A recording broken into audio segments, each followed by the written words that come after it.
ممكن تحكي لي عن الحب؟ بدك تعرفي شو معنى الحب؟ يعني انت حبيت؟ ايه حبيت. واللي حبيتها راحت وين؟ جوزت. يا حرام، وبعدين؟ بعدين صار عندها أولاد. كمل وبعدين؟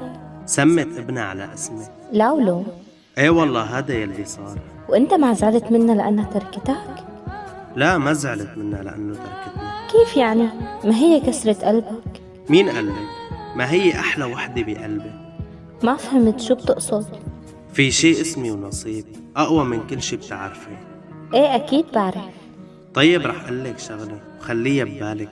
طيب تفضل. يلي بيحب بعمره ما بيكره، ويلي بيعشق بعمره ما بينسى. اسمعي كلام الشاعر منصور وقت اللي قال: الحب اللي بتحبه من قلبك رح يخلي عمرك كله تعيس.